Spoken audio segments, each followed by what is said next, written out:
बंद घरातून येत होता कुत्र्याचा ओरडण्याचा आवाज. दरवाजा उघडताच सगळे हादरले.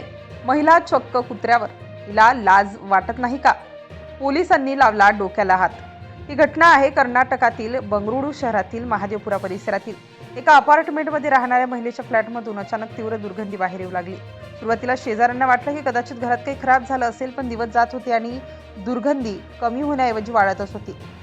बंद फ्लॅट, खिडक्या, बंद दरवाजा आणि आतून येणारा वास असह्य होत होता. त्यामुळे अखेर शेजाऱ्यांनी संबंधित अधिकाऱ्यांना याची माहिती दिली. त्यानंतर महापालिकेच्या कर्मचाऱ्यांनी या फ्लॅटकडे धाव घेतली, पण त्यांना आत प्रवेश मिळणं ही सोपं नव्हतं आणि इथूनच या संपूर्ण प्रकरणाला एक वेगळंच वळण मिळालं.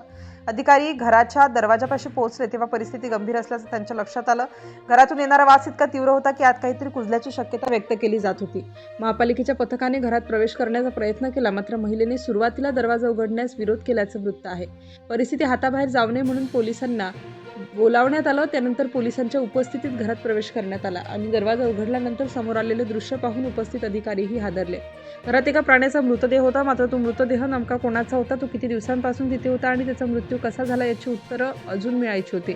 घरात तपास सुरू झाला आणि एका ठिकाणी कपड्यांमध्ये गुंडाळलेला कुत्र्याचा मृतदेह आढळून आला. हा लॅब्राडोर जातीचा पाळीव कुत्रा असल्याचं समोर आलं. मृतदेहाची अवस्था खराब झाली होती. घर पूर्णपणे बंद असल्यामुळे दुर्गंधी अधिक तीव्र झाली होती. या क्षणी सगळ्यांच्या मनात एक प्रश्न होता, हा कुत्रा मेला कसा आणि त्याचा मृतदेह घराबाहेर न काढता तिथेच का ठेवण्यात आला? प्रकरण इथेच संपणार नव्हतं, कारण तपास करताना अधिकाऱ्यांच्या लक्षात आलं की या घरात फक्त मृत कुत्राच नव्हता, अजूनही काही कुत्री त्या घरात जिवंत होते. त्यानंतर जे दृश्य समोर आलं ते आणखी अस्वस्थ करणारं होतं. घरात 2 कुत्री जिवंत अवस्थेत सापडले. ते अत्यंत दुर्लक्षित अवस्थेत असल्याचं अधिकाऱ्यांनी सांगितलं.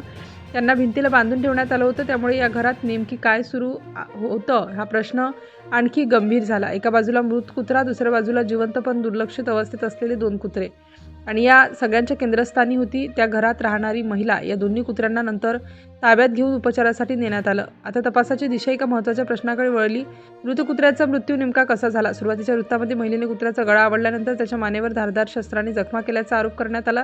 त्यानंतर मृतदेह कापडात गुंडाळून घरात ठेवण्यात आल्याचं सांगितलं. मात्र अशा गंभीर आरोपांकडे केवळ चर्चांच्या आधारावर पाहता येत नाही. त्यामुळे मृतदेह शवविच्छेदनासाठी पाठवण्यात आला आणि या शवविच्छेदनातून समोर आलेली माहिती तपासासाठी अत्यंत महत्त्वाची ठरली. अहवालानुसार कुत्र्याचा मृत्यू साधारण 4 दिवसांपूर्वी झाल्याचे सांगण्यात आलं. पण आता प्रश्न हा होता की जर कुत्र्याचा मृत्यू झाला होता तर त्याचा मृतदेह एवढे दिवस घरात का ठेवण्यात आला? घर बंद का करण्यात आलं? खिडकी आणि दरवाजे बंद करून मृतदेह तिथे का ठेवण्यात आला? आणि सगळ्यात महत्त्वाची गोष्ट म्हणजे घरात आणखी 2 कुत्री जिवंत असताना त्यांची अशी अवस्था का झाली होती? या प्रश्नांची उत्तरं शोधताना तपास अधिकाऱ्यांना घरातील आणखी काही गोष्टी दिसून आल्या. घरात धार्मिक चित्र आणि पूजेसाठी वस्तू आढळल्या. त्यामुळे काही अधिकाऱ्यांनी या घटनेमागे तांत्रिक किंवा अघोरी विधीचा संबंध असण्याची शक्यता व्यक्त केली. पण इथे एक गोष्ट लक्षात येणं महत्त्वाचं आहे, काळी जादू किंवा तांत्रिक विधी हा सिद्ध झालेला निष्कर्ष नव्हता, तो तपासाचा एक संशयित हेतू होता. आणि याच कारणामुळे या प्रकरणाची चर्चा आणखी वाढली. कारण एका पाळीव प्राण्याचा मृत्यू, घर बंद, कुजलेला मृतदेह, 2 जिवंत पण दुर्लक्षित कुत्रे आणि घरात सापडलेल्या धार्मिक वस्तू या सगळ्या गोष्टी एकत्र आल्यामुळे लोकांच्या मनात अनेक प्रश्न निर्माण झाले. खरंच या कुत्र्याचा बळी एखाद्या तांत्रिक विधीसाठी देण्यात आला होता का, की या घटनेमागे काही वेगळंच कारण होतं? पोलिसांसमोरही हाच प्रश्न होता, कारण अफवा वेगाने पसरत होत्या. पण तपासाला पुराव्यांची गरज होती. या प्रकरणातील महिलेचं नाव त्रिपर्णा पायक असल्याचं वृत्तामध्ये नमूद करण्यात आलं आहे. ती मूळची पश्चिम बंगालची असल्याचंही सांगण्यात आलं. ती बंगळुरूमधील महादेवपुरा भागात राहत होती. काही वृत्तानुसार तिच्याकडे यापूर्वी 4 लॅब्राडोर कुत्रे होते आणि त्यापैकी आणखी एका कुत्र्याचा काही महिन्यांपूर्वी मृत्यू झाला होता. त्यामुळे पोलिसांनी या आधीच्या घटनेबाबतही प्रश्न उपस्थित केले, मात्र त्या कुत्र्याच्या मृत्यूचा या प्रकरणाशी थेट संबंध असल्याचं सिद्ध झालेलं नाही. म्हणूनच तपास अधिकाऱ्यांनी प्रत्येक शक्यता तपासण्यास सुरुवात केली. दरम्यान या घटनेबाबत आणखी एक वेगळी बाजू समोर आली. काही वृत्तपत्रांमध्ये महिलेच्या मानसिक आरोग्याबाबतही माहिती देण्यात आली आहे. तिच्या कुटुंबियांनी ती पूर्वी व्यवसाय करत होती आणि कोविडनंतर ती नैराश्यात गेल्याचं सांगितल्याचं वृत्त आहे.